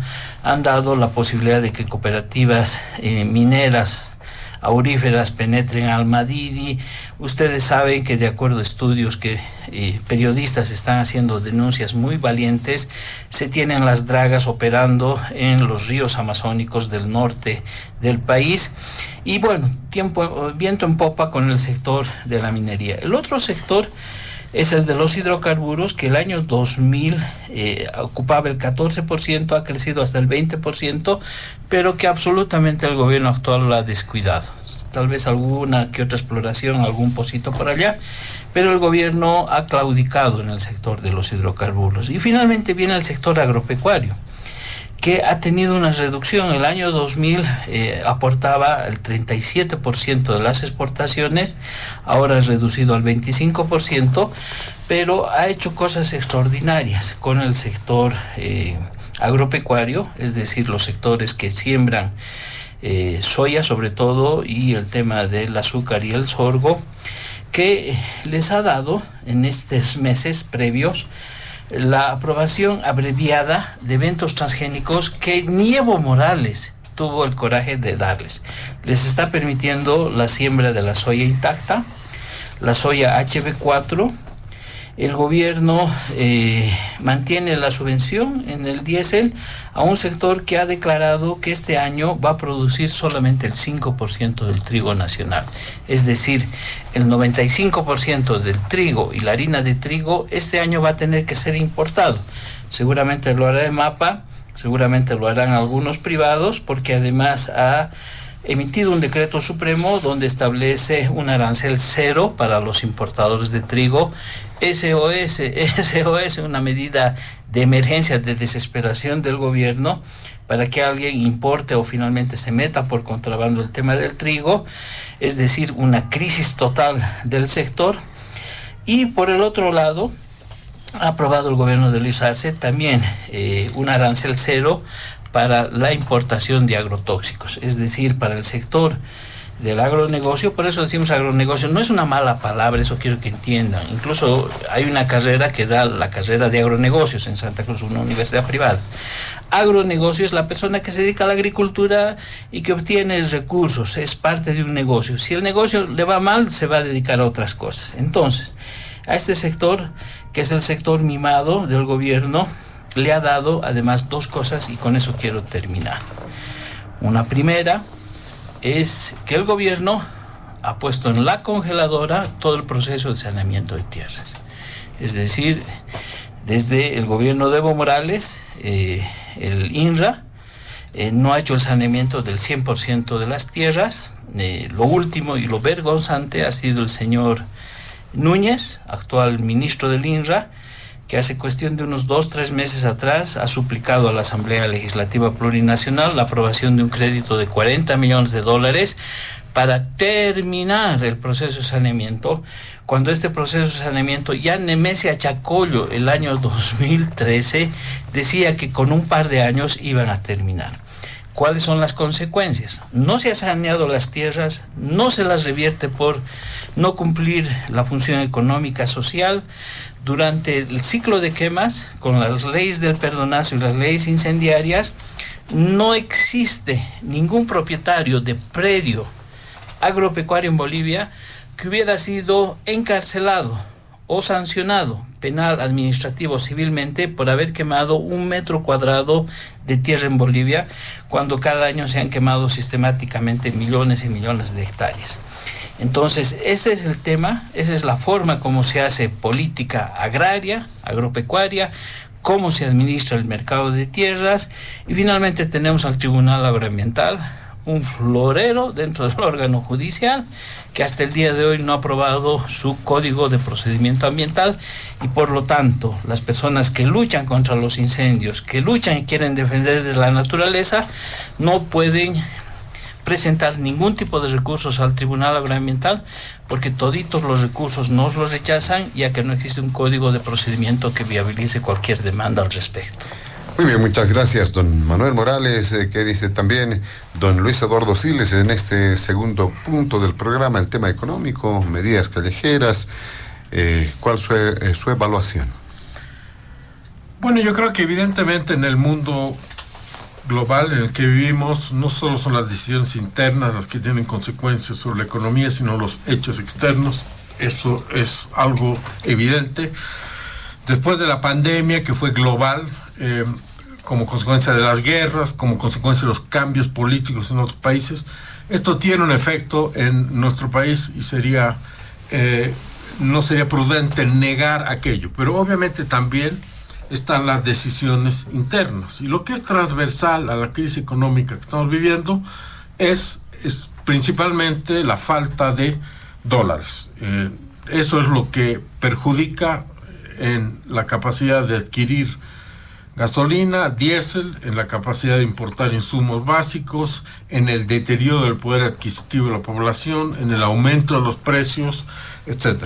¿Y dónde se origina principalmente la falta de dólares? En la caída de las exportaciones de gas natural, que eran de $6,000 millones hasta el 2015 y que hoy en día están menos de 2,000. Los dólares vienen ya sea por las exportaciones o ya sea por el turismo, por otros factores como inversiones o transferencias directas, giros, etcétera, menormente, pero principalmente las exportaciones y el turismo. Y nuestra principal exportación se ha caído. ¿Por qué? Porque no ha habido reinversión, porque no se ha priorizado esto durante década y media, porque se ha disfrutado lo sembrado, que se sembró antes, lo sembraron los, entre comillas, malditos neoliberales, y después el movimiento socialismo vino a la cosecha, disfrutó la cosecha y no volvió a sembrar. Esto es bastante elemental.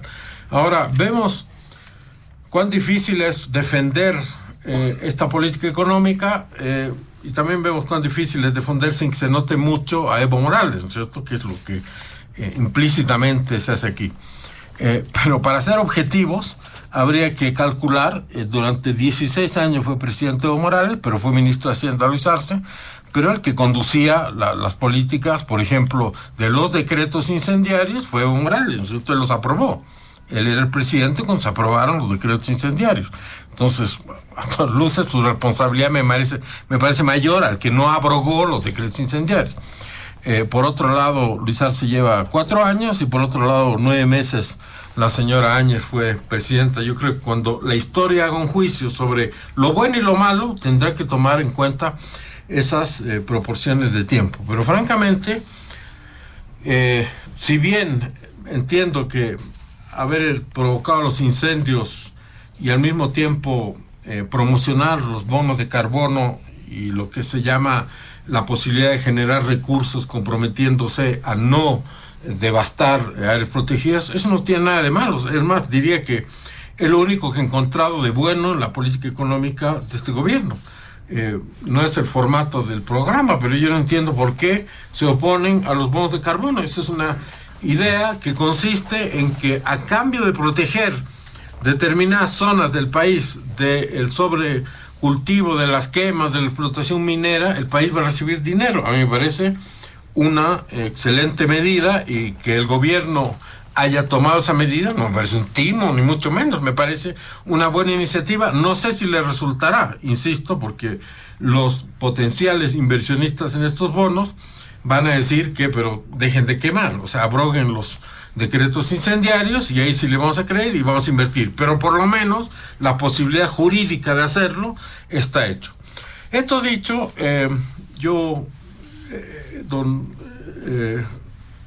nuestro amigo Silva, como viceministro de temas del consumidor, conoce muy bien los precios, y eso lo debe atormentar probablemente, porque los precios están subiendo todo el tiempo a consecuencia de la falta de dólares, que genera un efecto en la economía que tiene que ver también con la incertidumbre, ¿no es cierto? La economía son expectativas, es decir, la gente cree nos va a ir bien, nos va a ir mal, y realmente ya cuando uno ve las filas de diésel, cuando uno ve las filas de gasolina, cuando uno ve que la marraqueta seguirá costando igual, pero se ha reducido en su tamaño a la mitad de lo que era antes, bueno, pues las expectativas alimentan las expectativas, y las cosas van de mal en peor. Entonces, en vez de ir por el lado de reprimir a los comerciantes, que está anunciado en el presupuesto, en uno de sus acápites, de que los que especulen, etcétera, pueden ser objeto de este tipo de medidas, o de reducir el beneficio de la renta de dignidad a algunas personas, el gobierno debería ir pues por el lado de reducir el tamaño del Estado, por el lado de reducir la cantidad de personas que trabajan allí, de reducir el número de empresas estatales que están perdiendo dinero. Yo creo que ir por ese lado sería mucho más efectivo para recuperar credibilidad y para dejar de erogar 20 millones diarios, 20 millones de dólares diarios, que es lo que cuesta toda la planilla gubernamental, donde sabemos están policías, militares, maestros, etcétera, pero igual es mucho dinero en una situación de crisis.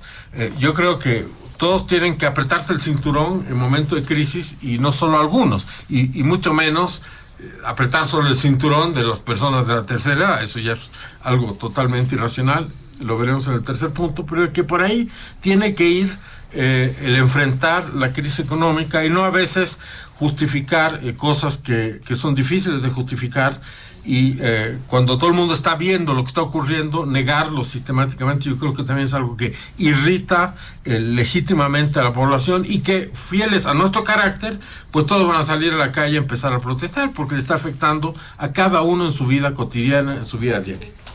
Muy bien, muchas gracias, don Luis Eduardo Siles.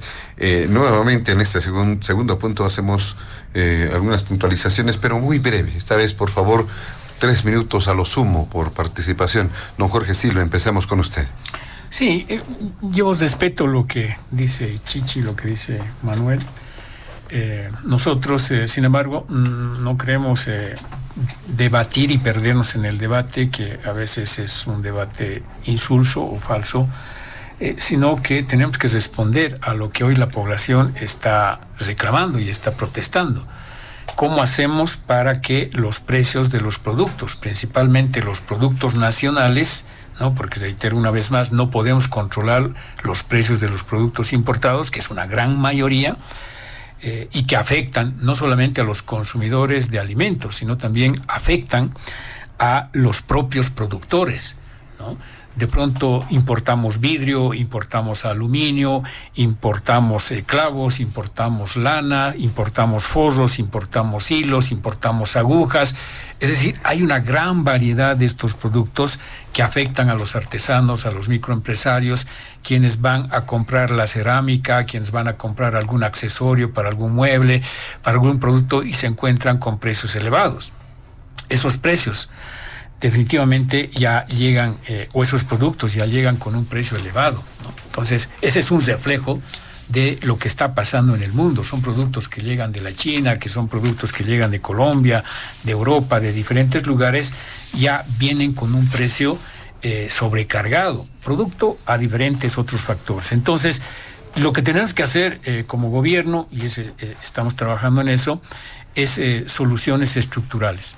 Lamentablemente, lo que decía Chichi es cierto, pues ya no estamos exportando la misma cantidad en tema hidrocarburífero que lo que exportábamos en el 2014. A partir del 2014 se han ido cayendo las exportaciones.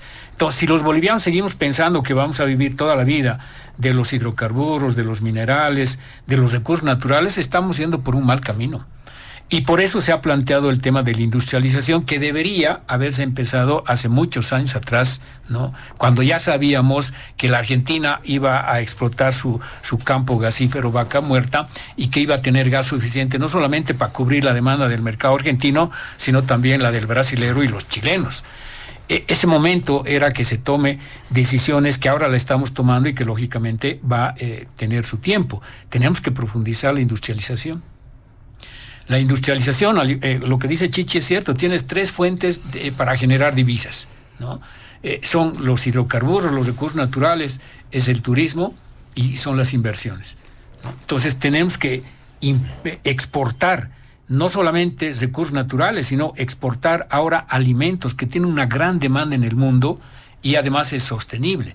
Pero esa industrialización no es de la noche a la mañana, se empezó este proceso y esperemos que para el 2025 ya estén funcionando estas 170 plantas, que es parte del proceso de esta primera etapa de industrialización que tenemos en el país. Entonces, José Luis, ya me estás cortando el tiempo. Simplemente decirle a la población de que no vamos a lograr absolutamente ningún resultado con bloqueos, con marchas, con huelgas, con paros, si no es con trabajo. Y ese trabajo, José Luis, lo tienen que hacer desde los gobiernos municipales, departamentales y el nivel nacional, sector privado, sector público.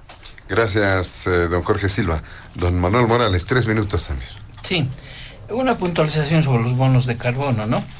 Pueden ser buenos, pero no en un país donde se está incendiando todos los años, ¿no? Y el otro tema de los bonos de carbono es que necesitas toda una ingeniería. En países como el Brasil, donde mucha gente habla de que los bonos de carbono beneficiarían a los pueblos indígenas, porque ese es un poco el argumento, resulta que el que hace el trámite, el que se beneficia en primer lugar son los intermediarios, ¿no? Y al final ni siquiera llegan los recursos directamente a las personas que viven en los territorios. Eso por una parte es una aclaración. El otro tema es que el gobierno tampoco está haciendo la industrialización ni va a obtener resultados de la industrialización, porque la industrialización que están haciendo en una serie de construcción de plantas no tiene sentido. Por ejemplo, la planta de Viacha, ¿no? Los silos de Viacha para almacenar soya, supuestamente trigo, maíz, se está haciendo en un departamento que produce el 2% de lo que se va a almacenar. Y no va a decir que se va a traer esos cereales o esos productos desde Santa Cruz para la planta de Viacha. Está mal planteado, ha sido mal diseñada. Y si vamos analizando, por ejemplo, las plantas HBO y la planta para la producción de diésel o aceite de diésel para la mezcla, tampoco vemos que vaya a tener resultados. Pero además se está haciendo plantas como estas que les he mencionado para producir combustibles y no para producir alimentos para la población, ni tampoco para generar lo que se quiere, la transformación de las materias primas, darle valor agregado, en fin. Entonces, ese es un tema grave, estructural, que en algún momento lo volveremos a tocar. Y finalmente acá viene pues la pregunta de oro. ¿Qué va a pasar con el precio de los alimentos los próximos meses? ¿Van a subir o van a bajar? ¿No? Lastimosamente, por X o Z factores como la especulación, las bajas en la producción nacional de alimentos, hay una tendencia muy preocupante y nosotros queremos, por supuesto, queremos que esa tendencia baje de una inflación de los alimentos, más cuando el gobierno ha tardado mucho tiempo, pero lo admite ahora, que la importación no solamente era algo residual, sino es algo central del proceso económico productivo y sobre todo del consumo de los alimentos. Tema del sector agropecuario, importa todo, todo. Lo único que falta que importe son las vacas. Prácticamente el único factor productivo en el sector agropecuario es la tierra, la lluvia y la mano de obra. Todos los demás importan.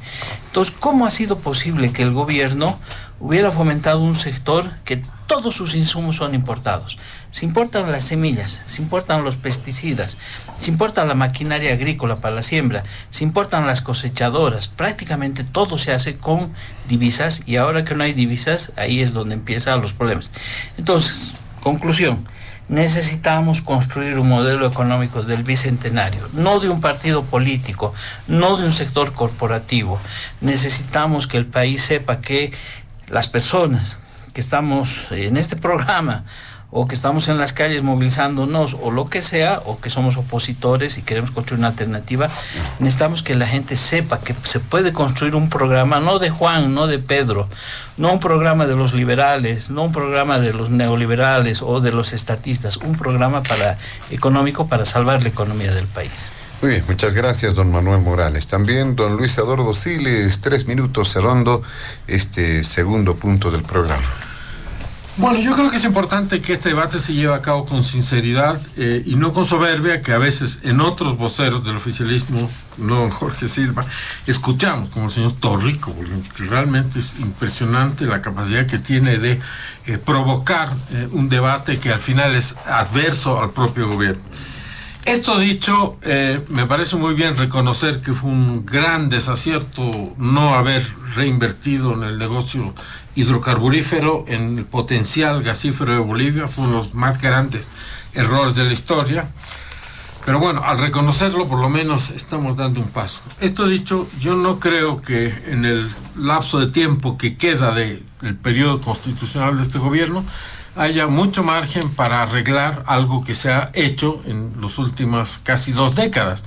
Un modelo económico que está colapsando y que no ha dado los resultados esperados, que funcionó mientras había el gas a un precio alto, mientras había una situación de bonanza que nunca antes se había experimentado. El gobierno de Evo Morales administró más dinero que los 8 gobiernos anteriores juntos. Que el gobierno de Rodríguez Belcé, de Mesa, de Sánchez Lozada, de Tuto, de Banzer, de Paz Zamora, de Víctor Paz Tensoro, manejó más plata que todos ellos juntos. ¿Y qué hizo con esa plata? Ya sabemos lo que hizo. En todo caso, no aseguró el futuro de los bolivianos. Tenía la oportunidad de hacer eso, tenía la oportunidad de sacarnos de la pobreza y no lo hizo. Cuando hablamos de 170 plantas estatales, industriales, el problema es que son estatales, ¿no es cierto? Si estas fueran plantas privadas, destinadas a que el talento, la iniciativa emprendedora de los bolivianos sea premiada y sean personas privadas las que las lleven a cabo, yo estoy seguro que el modelo que se está planteando hacer funcionaría. El problema es que, perseverando en una lógica dictada desde Cuba, Venezuela, Nicaragua o de donde sea, o en sus propias lucubraciones, las plantas que van a hacer son estatales. Es decir, que los que van a trabajar ahí lo más probablemente son militantes del partido de gobierno. Esto no estimula la competencia y la iniciativa privada, y en ese sentido yo no le auguro ningún éxito justamente por eso. Hoy en día soplan vientos en todas partes del mundo, no solo en Bolivia, donde la gente dice hay que dejar que la gente emprenda, que trabaje, que corra sus riesgos, que los jóvenes plasmen sus ideas, hay que dejarlos, hay que prestarles plata para que lo puedan hacer. Y yo creo que un próximo gobierno, cuando concluya este ciclo, pues va a tener que estimular eso, y esperemos que lo haga, porque si no, no se va a poder compensar las graves falencias económicas que tenemos en este momento y que de aquí a agosto de 2025 se van a ir agravando. Muy bien, muchas gracias, don Luis Eduardo Siles. Ingresamos rápidamente al último punto de diálogo en Panamericana, que tiene que ver con el tema del presupuesto. También es un tema económico, pero puntualmente, específicamente, hacer referencia a ciertas observaciones que se han presentado sobre el presupuesto general del Estado 2025, que dicho sea de paso, hay dificultades para su aprobación, pero se aguarda que si es que no se lo aprueba en el tiempo perentorio, automáticamente puede estar entrando en vigencia a pesar de oposición, criterios que puedan surgir en la Asamblea Legislativa Plurinacional. Un tema que se ha cuestionado también ha sido el tema de la renta dignidad. Por la premura del tiempo, simplemente en tono más que reflexión, por lo menos a 5 minutos, por favor, a nuestros invitados especiales en este último punto. Don Jorge Silva. Bueno, gracias, José Luis. 5 minutitos es muy poquito para hablar del presupuesto, que es un tema que va a decidir además muchos factores el próximo año. Sin embargo, decirle a la población boliviana que este presupuesto que se ha presentado a la Asamblea Legislativa está dentro del plazo establecido en la Constitución. Esperemos que ahora la Asamblea Legislativa pueda, en este tiempo que queda, debatir y transparentar el contenido del presupuesto general y no entrar a un ámbito del rumor, de la especulación y la mentira. También señalar a la población que este presupuesto garantiza un crecimiento el próximo año de 3.51%, ¿no? Que garantiza la subvención, especialmente para los combustibles, para los alimentos, garantiza una inversión pública que va a permitir profundizar el proceso de industrialización, garantiza presupuesto para educación, para salud y garantiza el presupuesto para todo el sector productivo. Es decir, es un presupuesto que ha sido construido no desde una mirada simplemente de un grupo de consultores, sino que ha sido construido con la participación de los 340 municipios del país, las 9 gobernaciones, las universidades, las entidades descentralizadas. Es decir, es un presupuesto que representa en este momento la necesidad que tenemos como país para atender una demanda que tenemos también como país. Por lo tanto, quisiéramos de verdad que el debate de este importante proyecto que se ha enviado a la Asamblea sea en el marco de la responsabilidad que tenemos con la población boliviana. Simplemente para despedirme, yo quiero puntualizar, por ejemplo, que se ha hablado mucho del tema de la renta dignidad.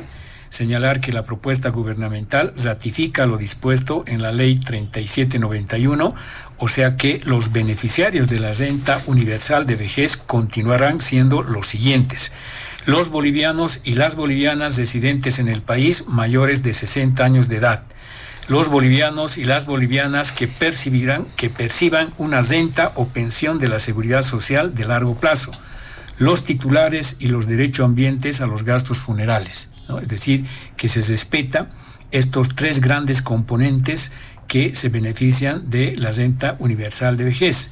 Además, se han incorporado 3 excepciones, ¿no? Para los trabajadores dependientes que perciban una remuneración contemplada en el presupuesto general del Estado o del sector privado, para los accionistas, socios o directores de sociedades comerciales que cuenten con el registro de comercio, y para los bolivianos y las bolivianas que perciban la fracción complementaria pagadas con recursos del Tesoro General de la Nación.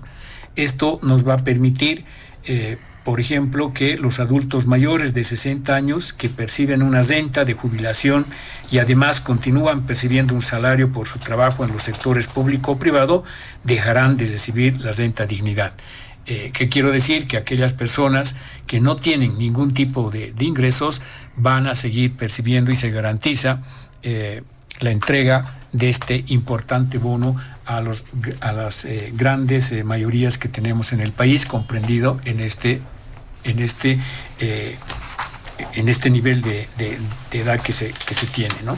Por otra parte, también es importante señalar a la población que se ha destinado en el presupuesto 750 millones para la subvención de alimentos, de los cuales 383 millones están destinados para el trigo, 268 millones para el maíz, 99 millones para el arroz, ¿no?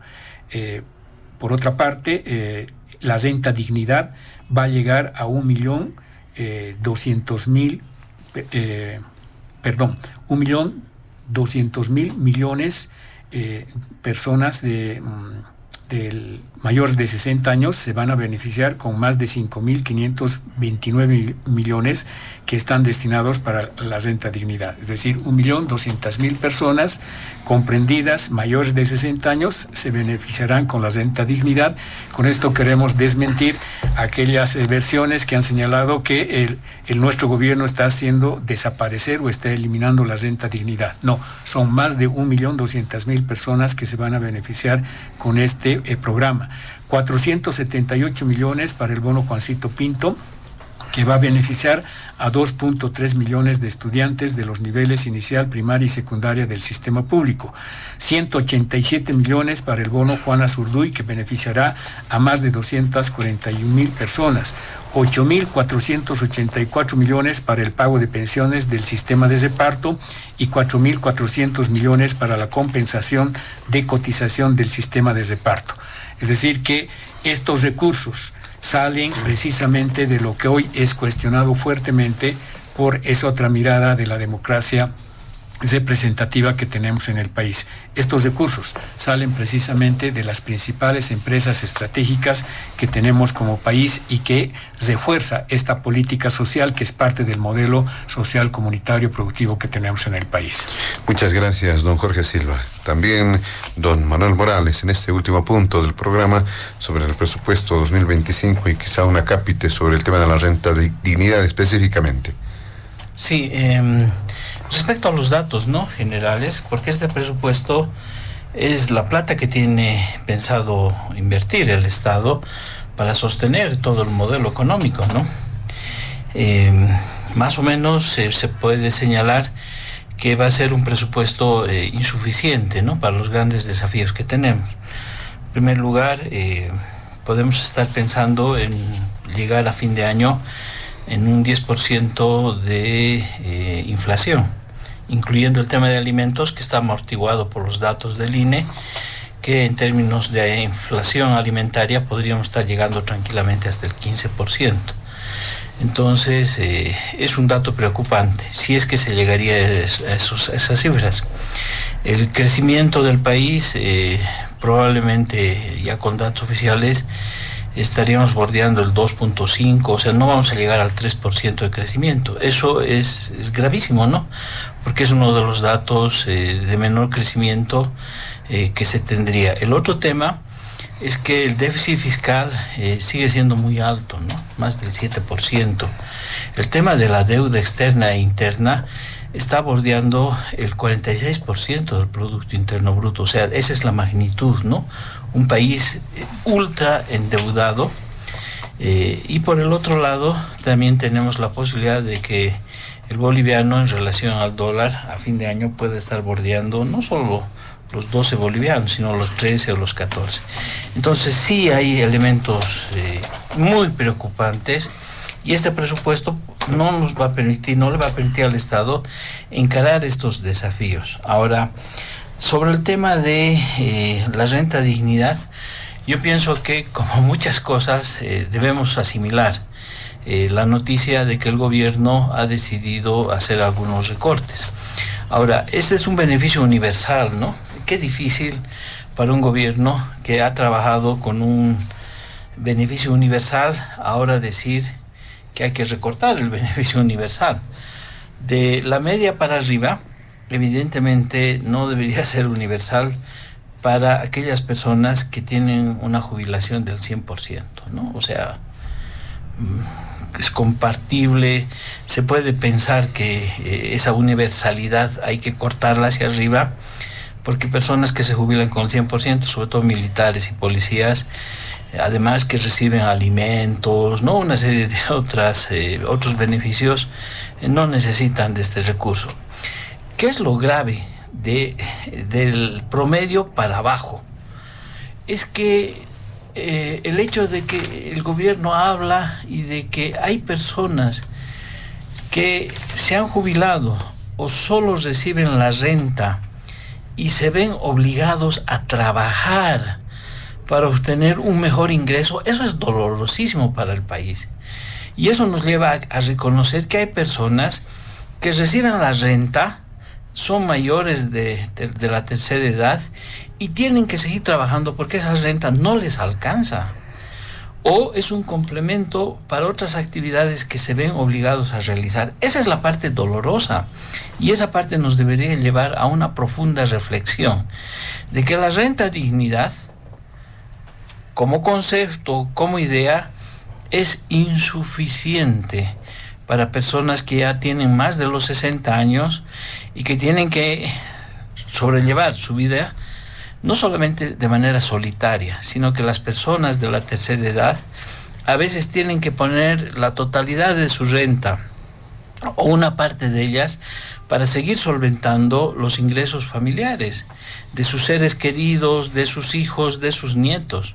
Entonces, la renta dignidad está demostrando que no ha logrado resolver el tema de darle una renta con dignidad, como verdaderamente dice el nombre de este beneficio, y que deberíamos pensar de acá en adelante, en el futuro, generar mejores condiciones para tener una economía donde la gente tenga una jubilación digna, por supuesto a los que han trabajado, han aportado, pero para este casi 80% de la población que recibe 350 bolivianos, deberíamos pensar en cómo mejoramos no la renta, sino las condiciones de vida para que cuando lleguen a la tercera edad no tengan que vivir con esta pequeña rentita y conformarse con un nivel de vida que realmente los coloca en una situación económica premiante. Muy bien, muchas gracias, don Manuel Morales. Para finalizar, también don Luis Eduardo Siles en este último punto de diálogo en Panamericana. Bueno, la mejor forma de evaluar el presupuesto que ha sido presentado es evaluar el presupuesto que ya se está concluyendo, es decir, el del año 2024. Y esto nos lleva a la conclusión que de todos los saludos a la bandera, el presupuesto es una de las más importantes, ¿no es cierto? Porque se dice una cosa y al final del año es otra la realidad. El año 2024 pusieron que íbamos a crecer al 3.72% y llegamos al 2%. La inflación pusieron 3.72, llegaremos al 10% y es mucho más en la inflación de alimentos, que es la preocupante. Sobre todo el tipo de cambio, ¿no es cierto? El tipo de cambio del 2024 y de ahora es 6.96. Eso es una falacia, ¿no es cierto? Sabemos de que no hay ya dólares y que si se pueden conseguir, se consiguen a 12 bolivianos. El déficit del 9 llegaremos al 11 y 12%. Y llevamos 11 años de déficit. Es decir, que venimos gastando más de lo que ingresa hace 11 años. Pero la gran bandera, la gran retórica del gobierno gira alrededor de la inversión pública. El año 2024 dijeron, vamos a invertir 4.000 millones de dólares. No llegaron a 1.800 millones de dólares de ejecución. ¿Por qué? Porque no hay los dólares. No hay la plata. Entonces, esto es bastante simple. Llevamos un hueco fiscal hace 11 años y cualquiera entiende que si yo soy un padre de familia que gana 5.000 bolivianos y me gasto 10.000, voy a acabar mal. Me puedo prestar un poco, puedo pedirle crédito a la casera en la esquina, pero esto no se puede sostener mucho tiempo porque el hueco se va agrandando. ¿Qué propone el gobierno para cerrar este hueco? Prestarse 4.000 millones de dólares. Es decir, después de la bonanza que vivimos, de toda la época donde había vacas gordas, ¿cuál es el resultado ahora? Tenemos que prestarnos más para poder sostener la economía mínimamente. Sobre el bono de dignidad, bueno, la renta de dignidad, yo sabía que Sánchez de Lozada era partidario del modelo económico productivo del masismo, puesto que él fue el que inventó o implementó el Bono Sol y el MNR el año 96 con el espíritu que ha sido señalado por Manuel, es decir, que esto es universal.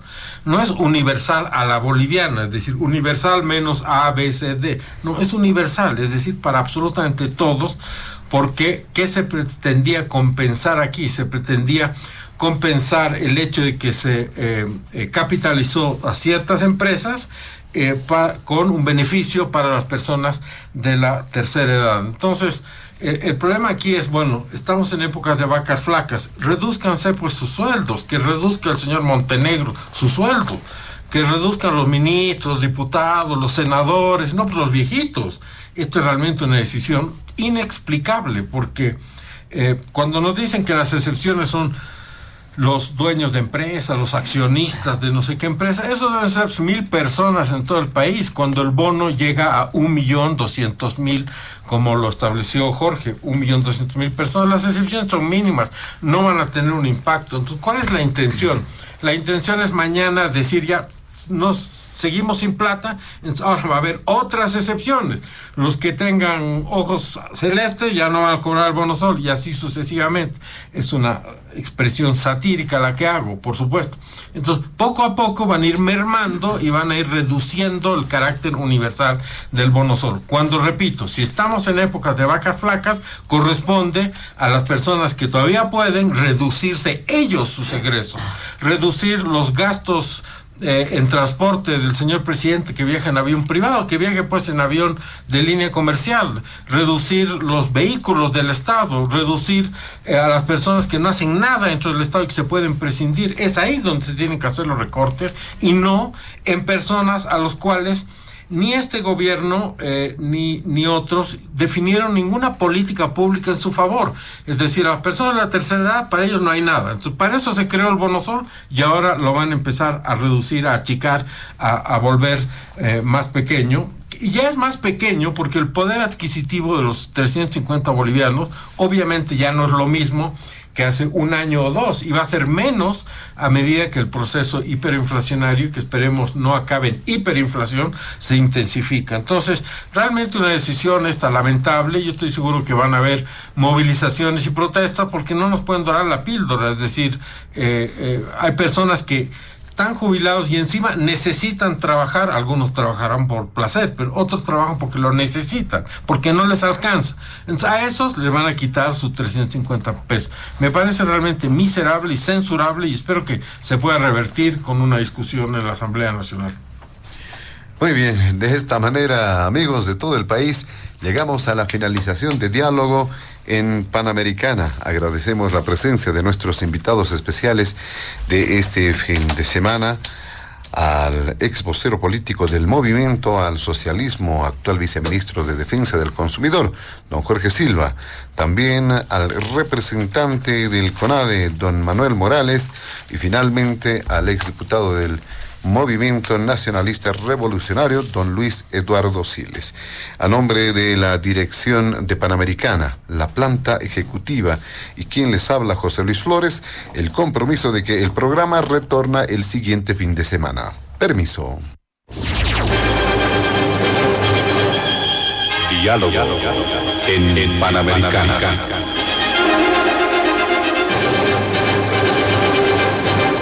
La radio agradece por la atención prestada al programa de hoy. Les invitamos a la próxima entrega del Departamento Periodístico de Panamericana, cuando anunciemos.